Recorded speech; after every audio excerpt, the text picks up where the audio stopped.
Blacklight Protocol, a Red King Creations production. Episode 12, The Offering.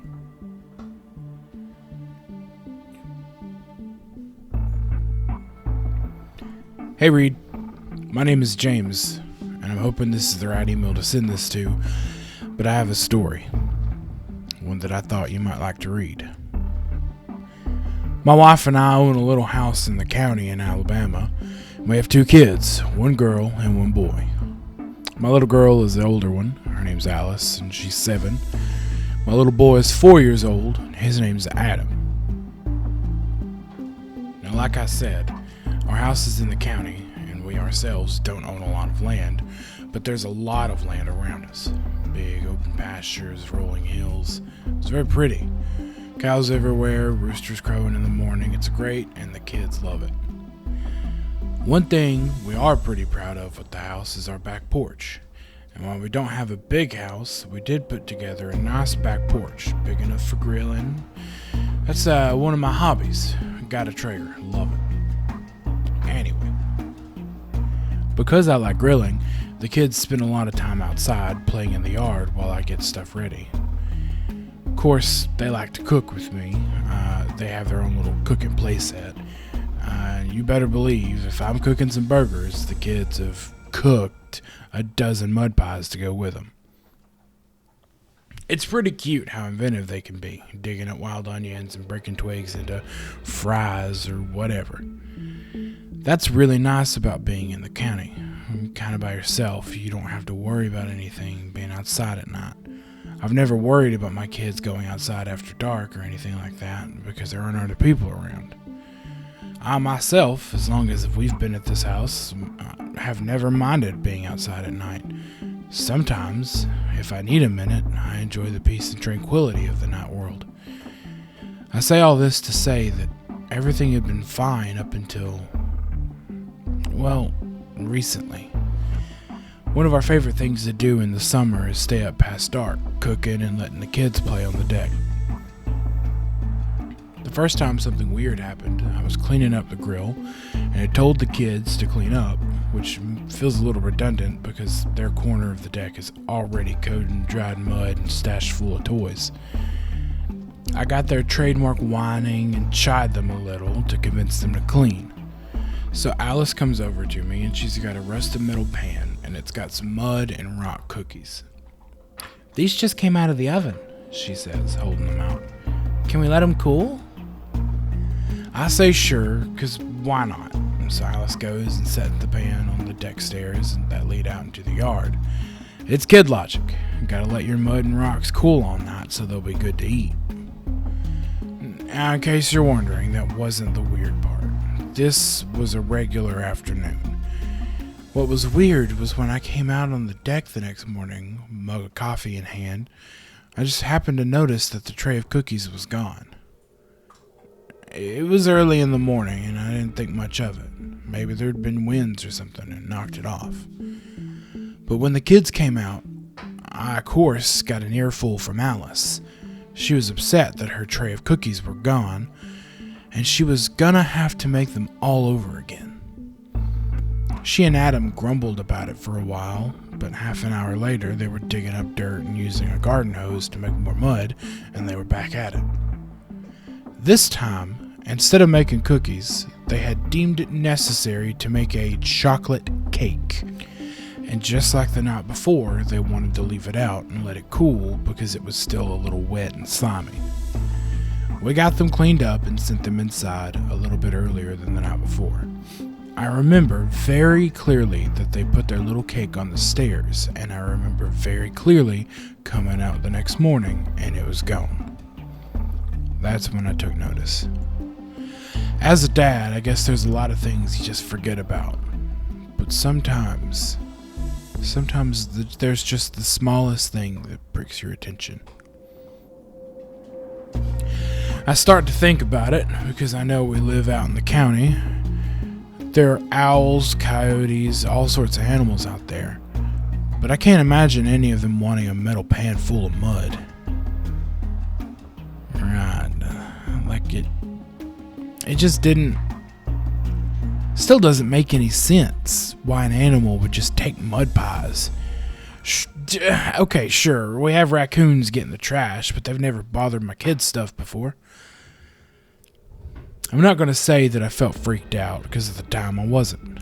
What freaked me out was when I noticed a coil of sticks.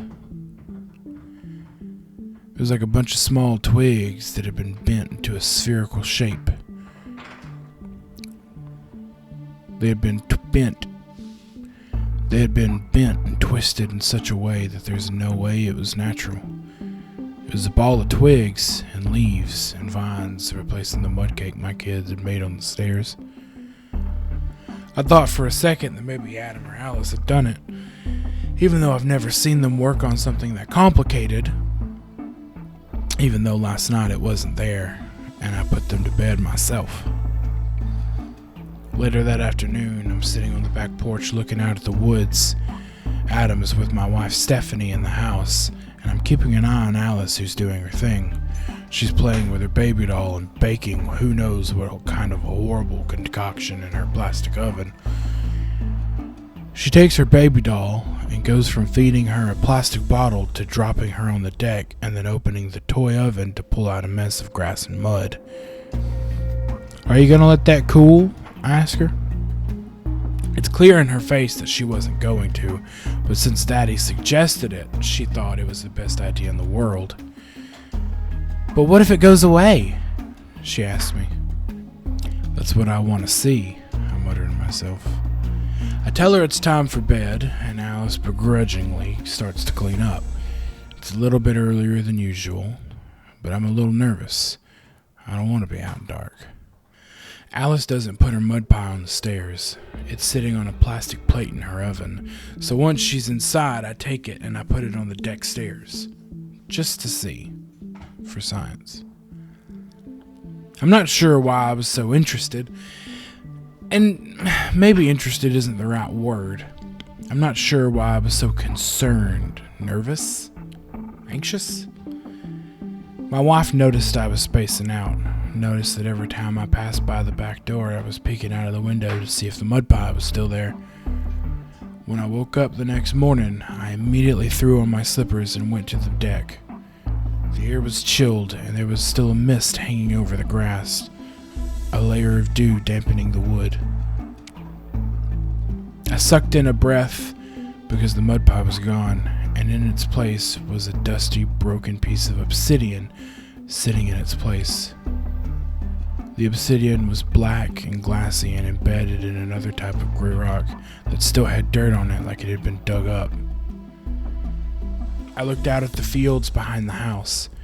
They looked just like they always had. So I made a walk around my house, my heart pounding, the obsidian in my hand. I didn't see anything out of the ordinary, nothing that might give me any answers to what happened. The rest of the day was a blur. All I could think about was something weird was happening and I didn't like it. My kids were leaving out mud pies and something was taking them and offering something in return. I don't remember much, but I remember my wife Stephanie asking if I was okay, asking why I kept holding onto that rock and looking out the windows. That night I told my wife I was going to grill some potatoes and a few deer steaks we had from the freezer. I thawed an extra one and cooked it, tossed some potatoes on a plate, and then right before I took the food in for dinner, I left the extra steak and potatoes on the deck stairs. I just had to know. I barely slept that night. I laid awake in bed wondering if I would hear anything, if I would hear it or them, or whatever it was. The next morning, I forced myself to breathe. I forced myself to put a pot of coffee in the Keurig. Couldn't make myself drink it though. The food was gone. Now hear me out. I realized that if you leave food out on your back porch, the odds of it getting picked up by an animal are pretty high, right? Especially in the area that we live. But you can't dismiss a coincidence. If some random animal is going to take your stuff, they don't leave anything in return. Sticks and twigs rolled into a ball, a piece of obsidian. That just doesn't happen. I had to go to work that day, but all I could think about was seeing what would happen. And I'll be honest, I don't know exactly what drove me to continue. Was it curiosity? A need to unravel this mystery? Fear? Was I really trying to keep my family safe at this point? Maybe the best thing to do would be to stop, to leave it alone, to not leave anything else out there, treat it like we're living in bear country or something. When I got off work, I stopped by a barbecue joint and I ordered some food. I wanted to see if what I offered had any effect on what was left in return. Were they just random objects? Or was it a small increase in value? Sticks, then stones, then what else? I spent a lot of money on food that night. I had to buy enough for the family and for whatever was out there. I had a full rack of ribs that I left in the car. I didn't have time to spend hours and hours cooking them. Just before bed, I went out to the car and got out the ribs and put them on the back porch. I didn't hurry inside. I lingered for maybe a moment or two, my eyes scanning the darkness, looking for something, anything, to validate the twisting sensation in my stomach. I didn't see anything. The next morning, the ribs were gone. Again, to be expected, save for the fact that when I stood at the back stairs, I saw a smear of where the ribs had been. Spices and splotches of oil where the grease had been left behind. And in its place was a locket. An old dented locket that was faded, and only a small section of chain remained attached. It was surrounded by sprinkles of dirt, but the locket itself looked touched and polished in a handheld way. I again looked around, and I didn't see anything. No evidence of who was leaving behind these little payments. I clicked open the locket, and inside was an all but faded image of a woman. It was an old picture. Not sure how old, but probably mid to late 1900s. I couldn't see anything of her face, just a smooth, curved jaw and her hair wrapped up in a cloth of some sort, and a thick dress. It seemed like I was correct. The value of food offered seemed to increase with each offering. What if I gave it more? What could I receive? What can I say? Human greed at its finest, I guess.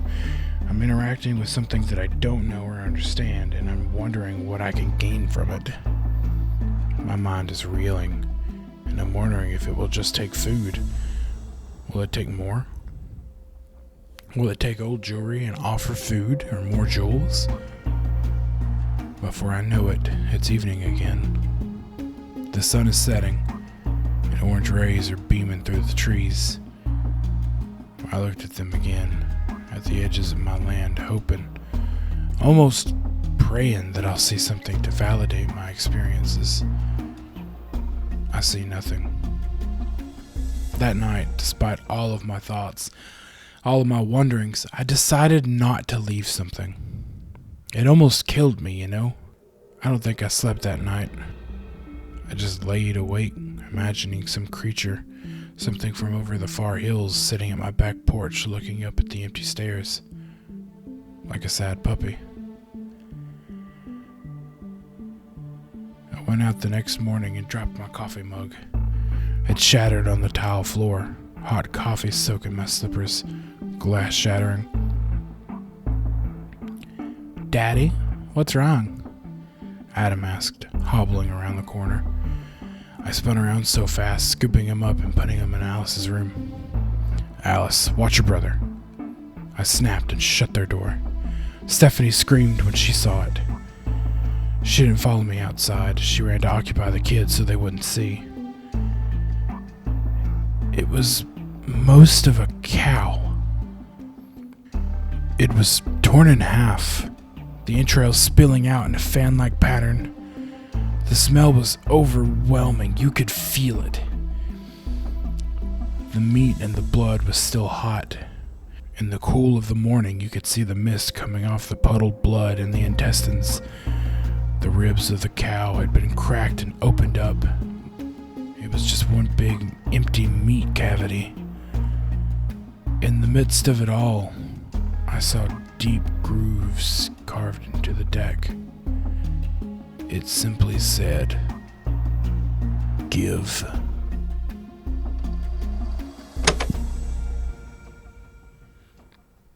This is a terrifying encounter. I've reached out to James for a follow-up, and I won't read the full response, but it should suffice to say that he and his family are continuing to place small offerings on the back porch, and they continue to disappear. The offerings required don't have to be big. They can be small meals, and in return, they receive small objects. Simple rocks, occasionally a toy, something like that. For now, everything seems at peace. Or everything seems appeased. James, if you're listening to this, keep the offerings manageable. Whatever you have to do, just keep it at bay. I'm going to mark this down. We're going to look for any correlations that we can. If anyone else has a story of something like this, maybe something similar, please reach out to me. We have to figure out a way to get James and his family out of this situation. There's a lot of strange things out there.